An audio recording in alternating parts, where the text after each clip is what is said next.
Okay, so we're looking at this exam paper, May 2021, okay, and question one, okay, starting from question one, getting down, okay, so the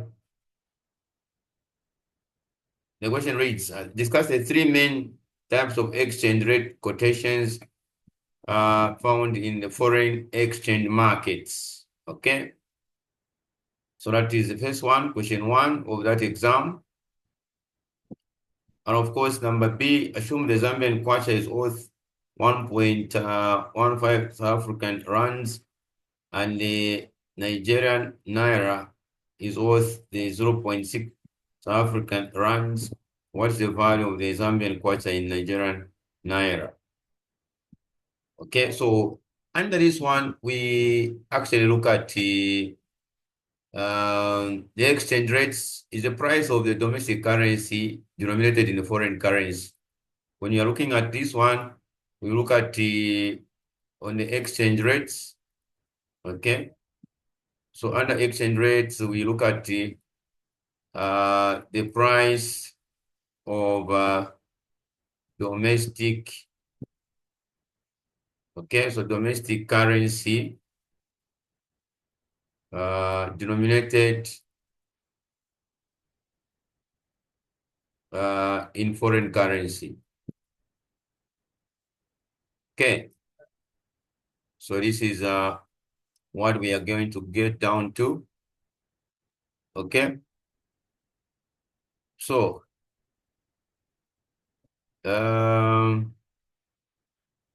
they discuss the three main types of exchange rate quotations found in the foreign exchange markets. So the three types of quotations found in the foreign exchange markets, we have the following. So are you able to see this page? Yes. Okay, so the three main types of exchange rate quotations are the direct quotation. So it represents the value of the foreign currency in terms of the home currency. It's a direct quotation. So representing the value of the foreign currency in terms of the home currency. For example, you have the United States, it will be the value of 1 unit of the foreign currency in terms of the US dollar. Okay, so that's a direct quotation one. We understand this as we get down to examples. Then indirect quotation, that's number two. This represents the value of the home currency in terms of the foreign currency. Okay. So it's opposite. Indirect quotation represents the value of the home currency in terms of the foreign currency. Essentially, it's the inverse of the direct quotation. So this is just the opposite of the direct quotation. All right. Then we have the cross rates. That is those are the let's say the third one, the types of quotations. So we have the direct quotation, okay, and then the other one is indirect quotation, number two. Then we have also the cross rates. I'm sure we are together so far. So the indirect quotation presenting the value of the home currency in terms of foreign currency. But the direct presents the value of the foreign currency in terms of the home currency. Then the cross rates, okay, these are exchange rates between the two currencies, okay, neither of which are of the official currency of the country where the exchange rate is quoted, okay. So they are derived from the respective exchange rates of the currencies with the USA dollar. So USA dollar. So these are the quotations that we talk about. Okay.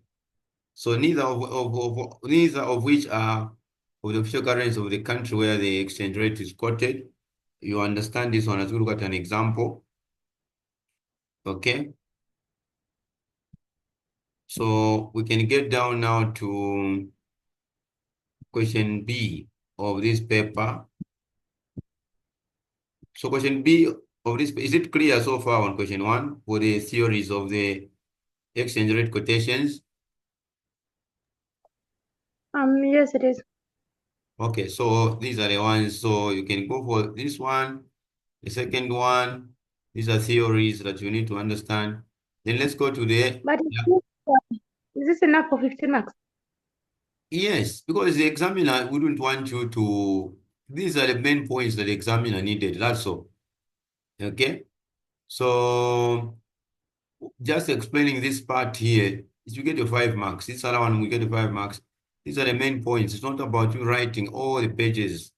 So it's about how you can look at it. For the first one, the value of the foreign currency in terms of the home currency.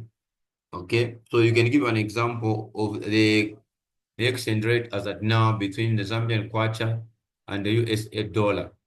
Okay, that's it. Now this is the inverse of the direct quotation. So representing the home currency in terms of the foreign what? The foreign currency. Okay.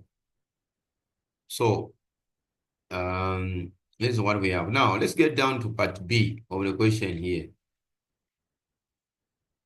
Part B of the question says what? Assume the Zambian kwacha is worth what? 1.15 rand. You've seen it. You've seen this question. Yes. So it says, assume the Zambian kwacha is worth 1.15 South African rands, and the Nigerian naira is worth 0.60 African rand. Okay. So, so what does it mean here, if you're following? It means what?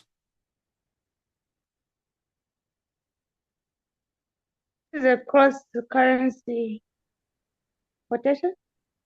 Cross rate. Yes, a cross currency, okay, quotation, yes, but of course, what I need to tell you is that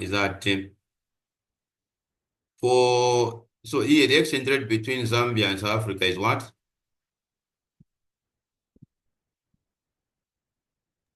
1.15. 1.15. So what does it mean? That's what I'm asking you.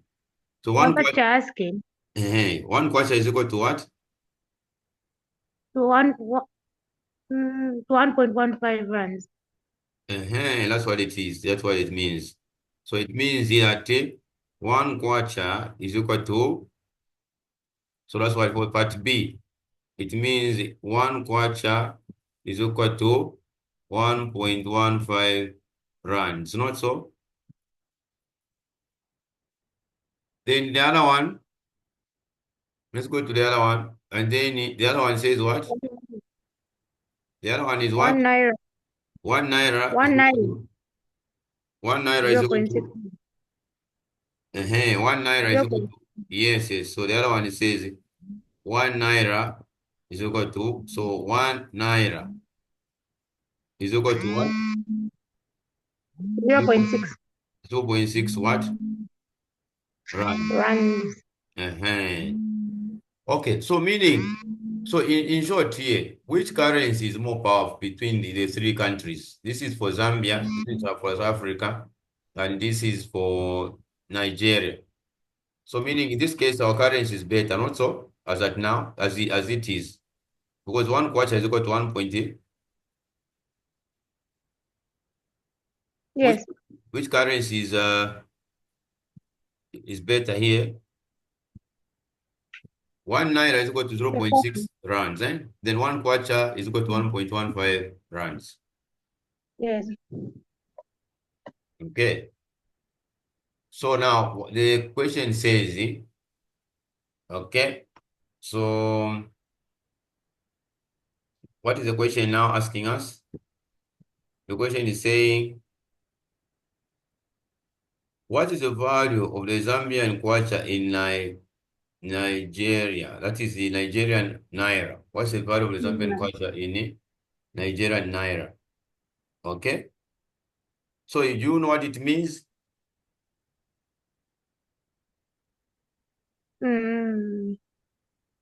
Yes. What does it mean? We're supposed to find the rate between what 1 kwacha would equal in Naira. We need to find this one, right? Because 1 kwacha is equal to 1.15 rands. And 1 naira is equal to what? 0.6. So meaning that here, 1 naira is equal to this. So what is the value of this kwacha here? Okay, so here, let's now, 1 naira is equal to 0.6 rands. Now, Zambian 1 kwacha is the same as 1.15 what? Rands. Are we together? Mm-hmm. Are you with me? Yes.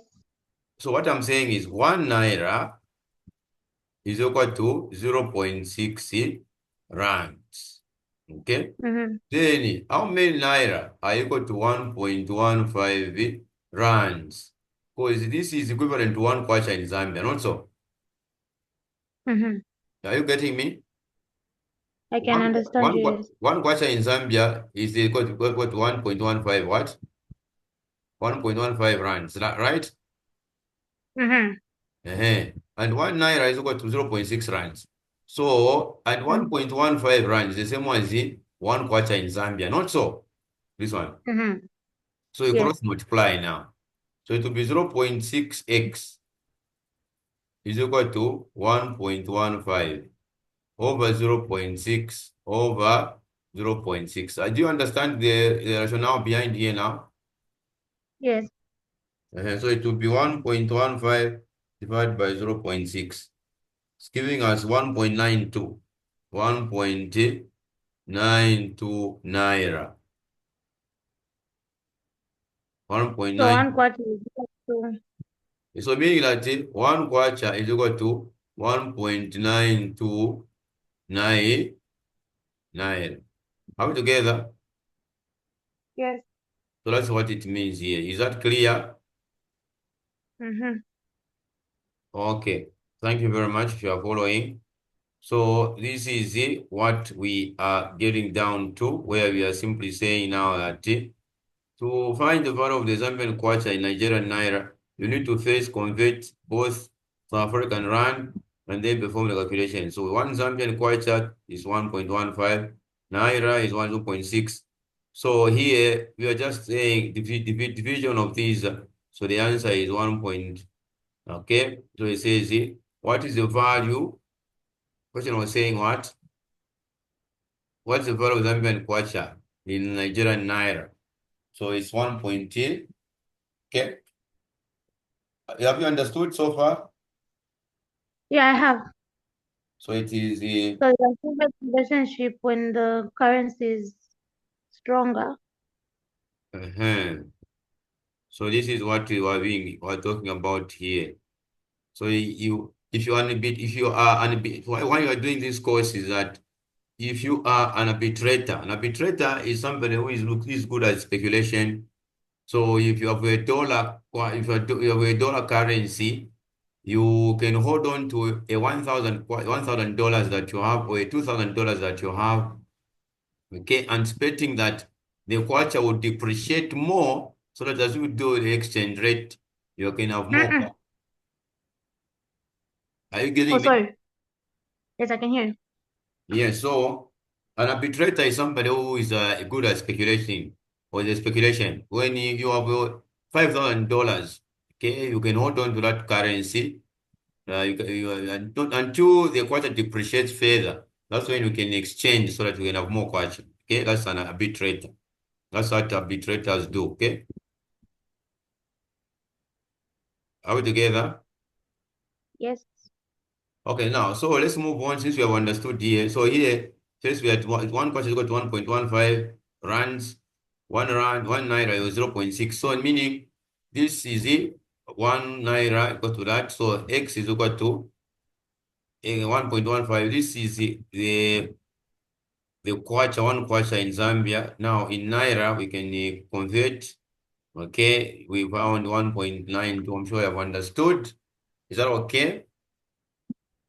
Then we Mm-hmm. can we can move on to the other question now of this paper. Okay, question C. Question C says what? What's the spot rate for US dollar is what? As at now, the spot rate is what? $1 is equal to 24 kwacha, right? All together, spot rate, current rate. So we have the spot rate, okay, for this one is what? $1 is equal to what? 24 kwacha.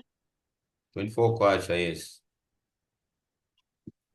And then wow, the 180 day forward rate is what? For the Zambian kwacha, 24.4, right? So forward rate now, the rate away from today, 180 days, 3 months, which is almost the 180 divided by 3. You're getting of how many by 30 days? It's about, do you understand? Said 180 day. Yeah, I do understand that. It's about 6 months. It's about 6 months, yes, madam. So 6 months from now, the exchange rate will be, this is the forward rate. Forward rate will be what? 24.4. 24.4. So what has happened to our kwacha? The kwacha has lost value, not so? Yes. It has lost value by 0.4. Okay, it has depreciated by 0.4. So now you can imagine if you had the at least what rate, if you had, let's say, a $1,000 and exchanging would have gotten a 24,000, right? Yes. Now, at this time, with the same 1,000, if you are holding on in an account, you can get more, this one multiplied by this, you get how much? 24,400. Yeah, so we're going to get a 400 gain after 6 months. All right. Now, if you had a lot of money, you can actually gain more. Okay. If you keep it you hold on to it in your account, right? Okay. So this is what is going on. So we can now get down to the question further. So what is the question now asking us? What is the forward rate premium? What's the forward rate premium? Forward rate premium, 5 marks. So the formula for forward rate premium is equal to, okay, so you use the formula here where we are simply saying forward rate, okay, so it's a forward rate. So let's look at forward rate premium. Forward rate premium. This one is going to give us what? It's a forward rate minus the spot rate over spot what? Over spot rate. Then multiply by 100%. So what is the premium to be 24.4 minus 24 over what? 24, right? And multiply by, do you have a calculator? Give me the answer. What answer are we getting? How again? Just give me.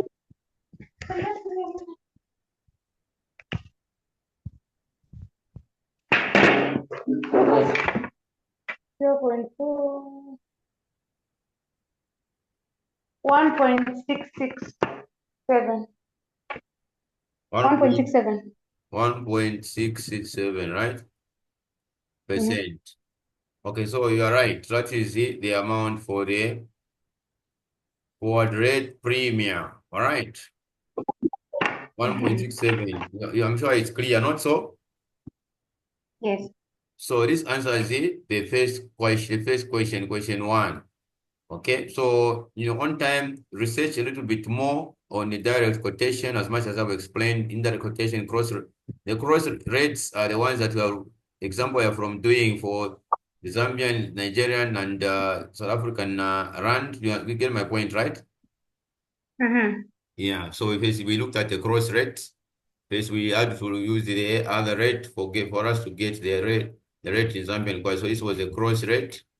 Okay, because we looked at this. using the values that are given. So let's go to question 2. Okay. So for the sake of this class, we will look at this question paper, we'll finish it up. So question 2 says what? Let's go to question 2.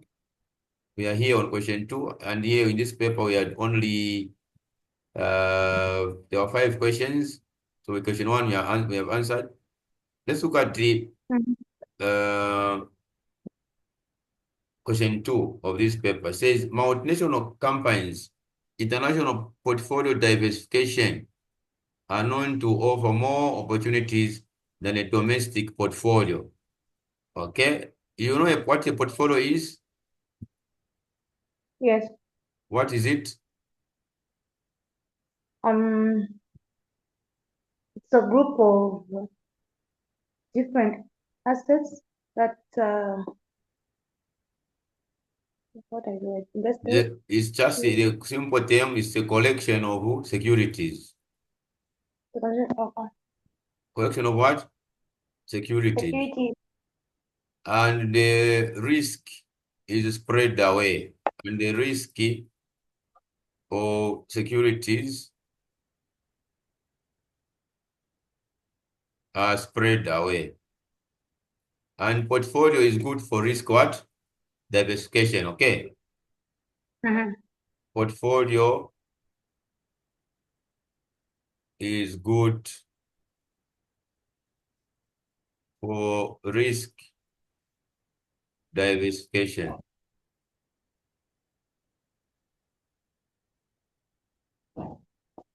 Okay, so this is what we have concerning the, okay, whatever is happening here.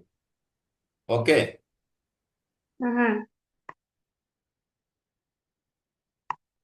Hello. Okay, so we said the portfolio is good for risk what?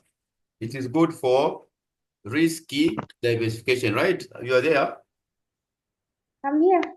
Okay, so, okay, no, so that is what is happening. So now, as we go down to this one here, we are simply looking at multinational companies, international portfolio are known to be offer more because international, you are being exposed to different sectors of the economy or outside the nation. So you are exposed to new environment and whatnot that can improve your business. You get the point, right? Than you being in a domestic portfolio. Because for domestic, if the economy is at stake because of maybe political instability, this can affect the operation of your business. You understand what I mean? Now, further, they are more stable returns despite having more diffuse risk. Okay. Now, required, what factors are responsible for the recent surge in international portfolio investment? Surge, what does it mean by surge? Hike. Come again? Hiking. Okay, yeah. So now Hike. yes, so the answers are down here. So you need to know the first and foremost, the factors responsible for the recent surge in international portfolio investment may include globalization, technological advancement, okay, facilitating easy access to global markets. Of course, you need to expand what globalization is all about. Then you look at the technological advancement, expand a little bit about it, facilitating easy access to global markets, the lower transaction costs, okay? And then, of course, you will also look at the increased market transparency and pursuit of higher returns, pursuit of higher returns. So these are the ones that you need to expand to include on globalization, expand on globalization, expand on the advancement, okay, on technological advancement, facilitating easy access to global markets. Of course, the lower transaction costs, the increased market transparency and pursuit for higher returns. So these are the ones that you really need to expand on. Okay, are we together? Yes. So expand on these ones in your own time. Try to do that. Let's now move on to question. Let's move on to question. The other question. Okay, so question, explain the main barriers to international trade. Okay, explain the main barriers to international portfolio diversification. Explain the main barriers to international portfolio diversification. Uh-huh. The main challenges, okay, or barriers. So, the first and foremost, you need to know it's not easy, okay, to go into a foreign national for you to do business. So, what are the main barriers? So, the first and foremost, we need to look at the main barriers to international portfolio diversification, currency risk, okay? Are we together? Mm-hmm. So the currency risk means that the your money that you have, like you want to invest in the USA and you have 100,000 questions, that side, that money, the value of that money in that currency is not enough, okay? May not be enough for you to set up the business in that country. You get the point, right? Mm-hmm. Mm-hmm. It may not be enough for you to set up and especially that with exchanging that money that side, they may not want to keep your kwacha in that country. Okay, so that is another risk that you can look at. Then also political risk, they have a political Or instability. maybe also, sorry, Come again? I'm saying also maybe on currency risk, maybe Yes. when the kwacha starts to appreciate, the income may not be as Uh-huh. enticing as it was when it first started. Yes, yes, yes. And of course, the other risk of the barriers to international portfolio diversification, also the political risk. Okay, Mm-hmm. like you look at Rwanda, Sierra Leone and the DRC, to mention but a few, you find where you find that that there's too much war in that country, and then you want to invest in that country, you may end up losing your the amount that you may end up using your capital. Get the point, right? Mm-hmm. So the political risk, okay, and of course we also talk about um, of course the legal and the regulatory barriers, okay. They may not want you to trade in that country, okay. Then of course we have this information asymmetry. What does it mean by information asymmetry? Not enough information. Yeah, somebody in the foreign country has information, but you may not know, you may not have the information about that nation too much. Okay, so it would just advantage you. And of course, in that market where you want to invest, you may not have the market liquidity may not be there.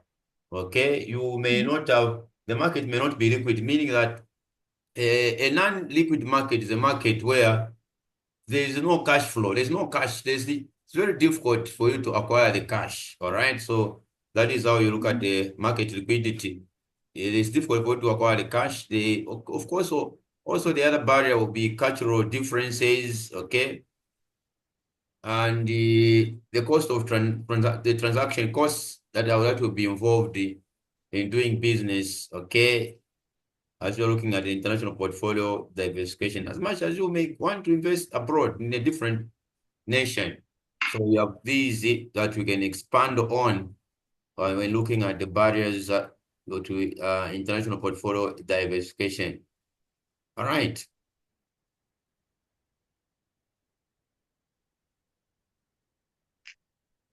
Okay. Are we together? Mm-hmm. Yeah. Okay. Um, so we can now get down to the other question of this one here. Okay, on this question. It says, discuss the advantages and disadvantages of investing in emerging economies, 10 marks. So this paper comes half of it maybe calculation, half of it you find it is actually quantitative. So you need to balance up. You need to strike a balance. Okay. So what are the advantages and disadvantages of investing in emerging economies?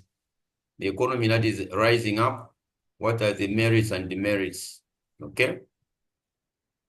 So you need to know that as we are getting down to the advantages of investing in emerging economies include potentially high growth rates. So the economy that is emerging, it will give you the potential of high growth rates be there. And of course, you may diversify benefits. Okay, you may diversify your risk. Okay, if the economy is doing fine, you cannot invest only in farming. You can also invest in real estates. Okay, or you can invest in transport business. You can diversify your risk. So diversification benefit when the economy is doing fine. These are the benefits. You have a high growth rates. Okay, it's coming up, it's booming. So it's actually in the booming phase. And of course, access to untapped markets. So you can access the untapped markets where you reach the unreachables in short. Okay, because the market is doing fine. So you can go to all other areas that where people don't go because the market is booming. And of course, we can have lower labor costs. Lower labor costs, you can minimize, try by means to engage few people because the market is booming. So you don't necessarily struggle to look for the workers.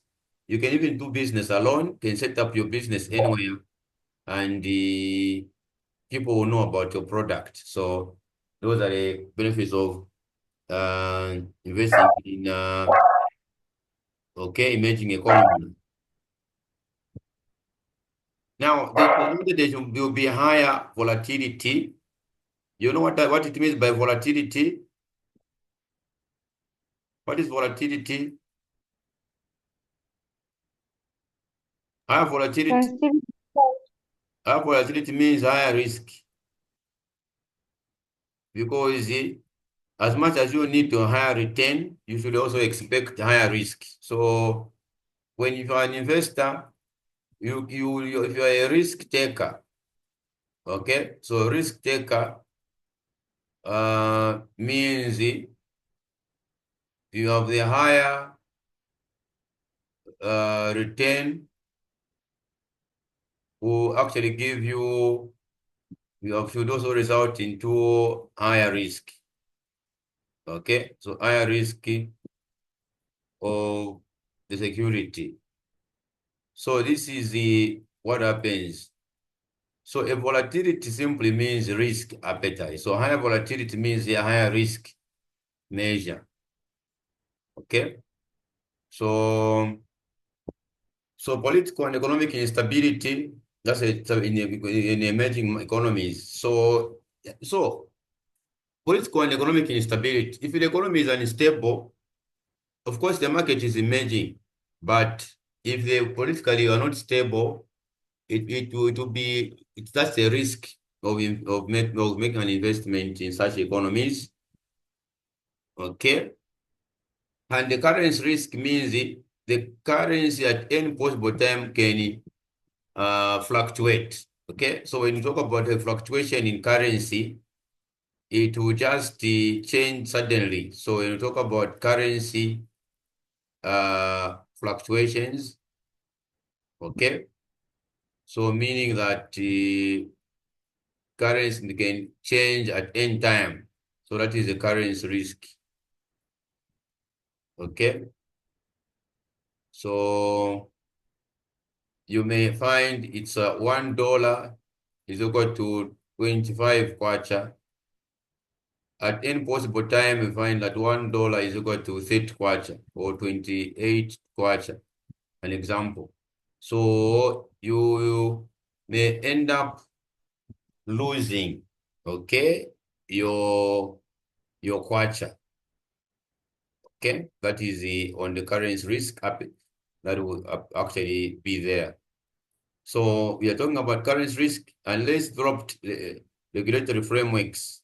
But of course, the major ones for its advantages are high volatility, high risk, and political instability in the currency risk that will affect your business or your operations. Okay. I'm sure it's clear so far with you.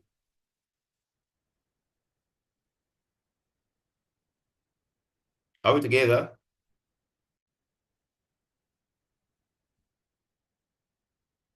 Hello, are we together so far?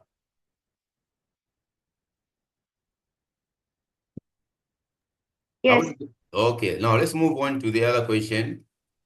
Okay. And these questions, I'm sure are they already shared with you? These ones, these papers, have they been shared with you so far? I think I saw them on the group. Okay. So now let's look at this one, question 3.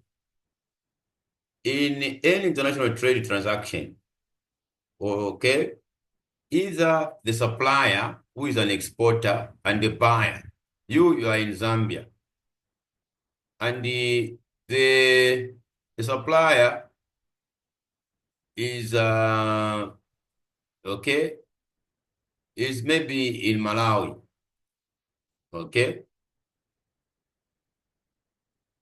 So we have this kind of arrangement. So one of the more financial institutions or a combination of these provides a credit in order for trade to occur, okay? Now, the required, explain the main payment methods available for international trade. Explain the main payment methods available for international trade. Okay. So we have a number, okay, for 15 marks here. Okay. So when you list one, you can explain something on it so that you get the full marks. Are you able to see this question? Hello? Are you able to see this question? Yes. Okay. So now they are saying explain the main payment method available for international trade. Okay, between this one who is an exporter and the importer. So when you come here, you will be able to look at the cash in advance. So number one can be cash in advance. You can use the cash in advance. So the main payment method available for international trade is cash in advance. So take note of cash in advance. I'll explain to you. The letter of credit, okay, will specify this letter of credit, especially that you are an importer, you haven't bought on cash in advance, you can make so it's more like a prepayment. Okay. So you can make a prepayment to okay to the exporter. You can make a prepayment to the exporter, the one exporting you, the one sending goods to you. You can make a prepayment to that exporter. That's option 1. That is cash in advance, okay, for the goods that you want to get. Then, of course, letter of credit, you will specify when you are able to pay the exporter.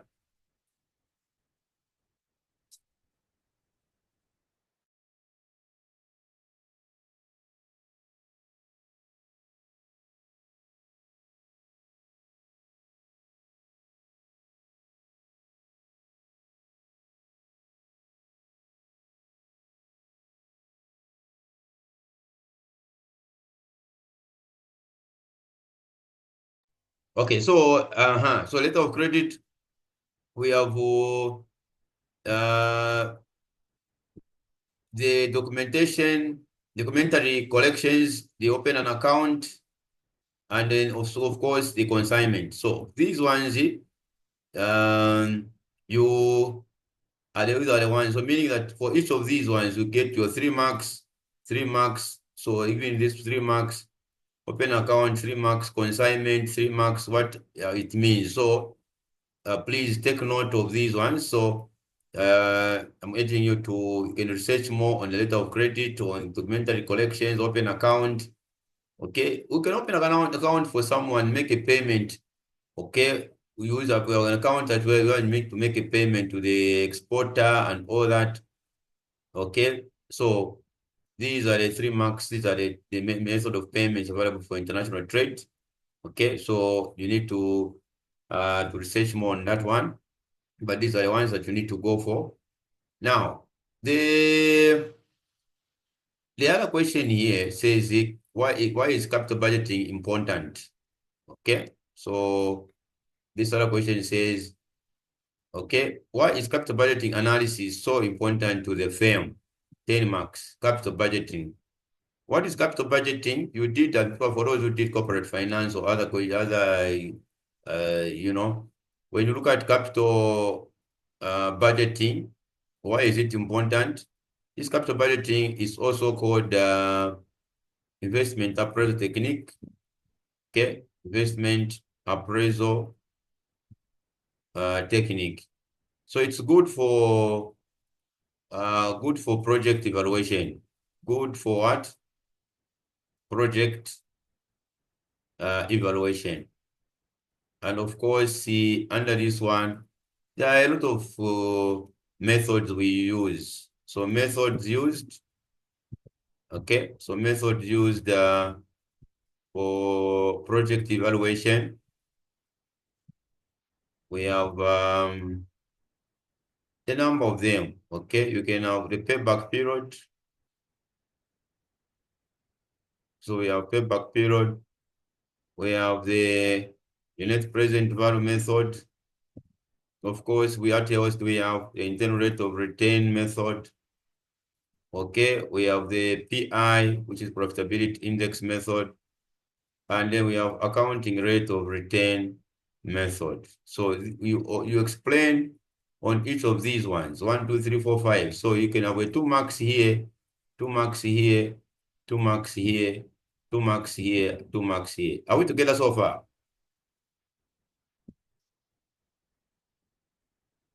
So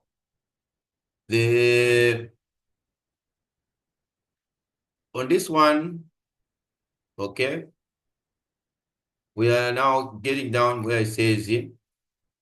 Of course, the capital budgeting analysis is important to the firm because it helps in evaluating and selecting the investment projects that will generate the highest return and contribute to the long-term growth and profitability of the company. It allows firms to allocate resources efficiently and make informed decisions about investment opportunities.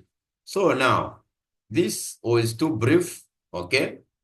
You need to now talk about which techniques that we use in capital budgeting, the ones I've actually talked about. Are we together so far? Is that okay? So on part B of the question, Yeah, we are together, right? that's fine. So now here you simply say, you start explaining now that accept the project with if the payback period, accept the project if the payback period is short, okay? And of course, the shorter payback period is accepted, shorter payback period. And of course, we look at accept the project if NPV is greater than 0. Also accept the project if internal rate of return is greater than cost of capital. And then accept the project if the PI is greater than 1. Okay. So these are the criteria for project acceptance. And what are the advantages and disadvantages? We can also talk about those ones, okay, for a firm. So if you are running a business, why is capital budgeting important to you? You need to know how long it will take for you to recover the investment in that project. And of course, you need to know the net present value of the project. If it will be greater than 0, then you can invest in the project, okay? And then of course, also internal rate of return greater than cost of capital, and the PI greater than 1, you carry out an investment or invest in a project. So this is why capital budgeting is important, okay? And of course, also if accounting rate of return is greater than, okay, the cost of capital also. So this is why the capital budgeting is important, so that as an investor or as a firm, you can know in which project can you invest in, okay? If you are running a business, it will be worthwhile for you to know in which capital, in which project that you are going to invest, okay? I'm sure you have understood. So for 2 marks each, 10 marks for capital budgeting, also investment appraisal or project evaluation technique. It's good so that you know in which venture or in which asset or project you are going to invest. I'm sure that is clear so far, not so?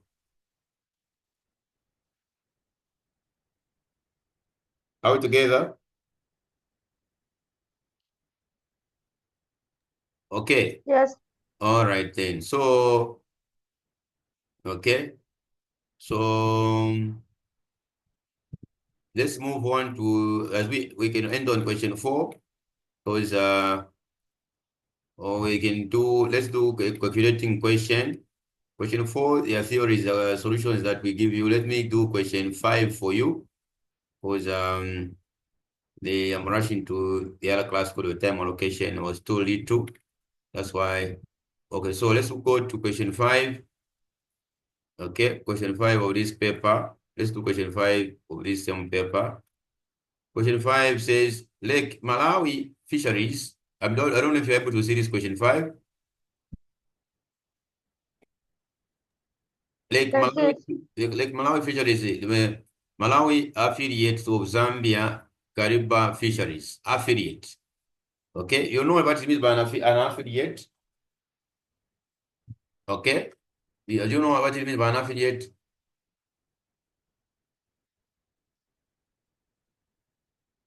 You don't know? This way, okay? Okay, so an affiliate is more like their partners, part and parcel. It's a small part of the other one.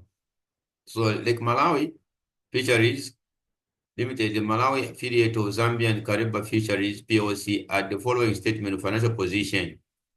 So we have assets and liabilities. You know what assets are? The assets bring economic benefits to the business, all right? And we can have, okay, so when talk about assets, so these are items that bring economic benefits to the business, items that bring benefits, okay, to the business. Then liabilities, what are they? Items that take away benefits from the business. So these liabilities are items that take away benefits from the business.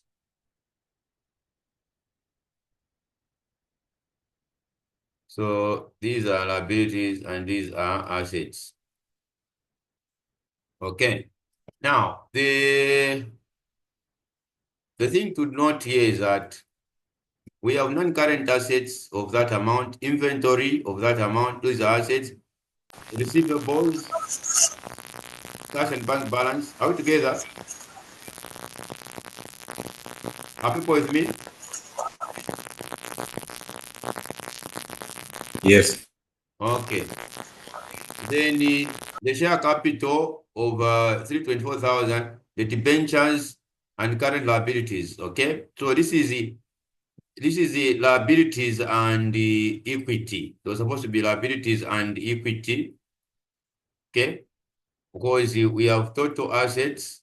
Okay. The total assets is equal to total equity plus total liabilities. Total liabilities. So this is about what we have concerning the total assets. So here we have this as the balance sheet, okay? The statement of financial position is also called the balance sheet, okay? Now, the first question says the exchange rate on 1 January 2020 was 19.2, okay? Malawian per 1 kwacha of Zambia. Okay, so what are we saying?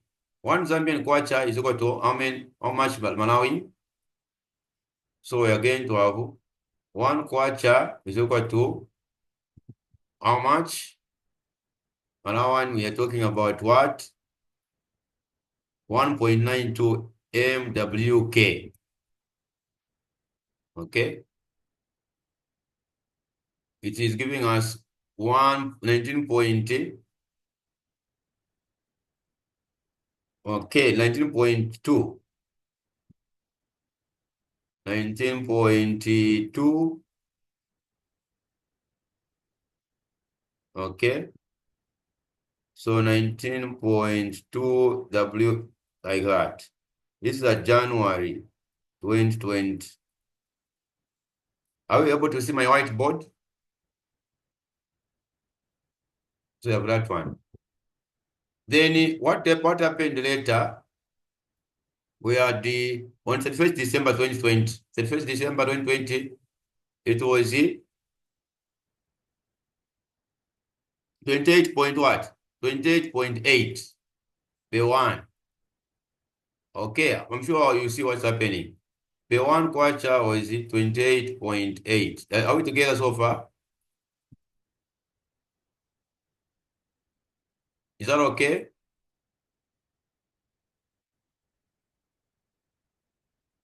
All right, so this is what we have. So the question says now, calculate the transaction exchange gain or loss for 10 marks there. So the transaction gain, we need to find first of all the first aspect. Question 5, we need to know to calculate the transaction exchange gain or loss as at 31st December. The first one was saying calculate the transaction gain or as at 31st December 2020. Okay, so what needs to be done is that we need to find the exchange rate that was there at that date. Okay, so the exchange rate that was there at that date, we have for assets, you need to, so to calculate the transaction exchange gain or loss the 1st December, we need to translate the assets and liabilities from Malawian kwacha to Zambian kwacha. Okay, kwacha gain, okay, using the exchange rate provided, translate the assets and liabilities from that to Zambian kwacha using the exchange rate as at 1st January. Okay, so using the first rate as at 1st January. So 1st January, 465 divided by, this is 465,000 Malawian divided by this to find 24,250, even this other one. Is that okay with you so far here? Are we together? Are you following me? Because we said Yes. 1 is equal to 19.2 Malawian. Then how much is equal to 465,000? So you just 465,600. So you just need to divide, right? Cross multiply and divide, not so. Are we together? Yes. Yeah. Yes. 1 kwacha is equal to this one as January. This was January 2020. This was the exchange rate. 1 kwacha is equal to 19.2 Malawian.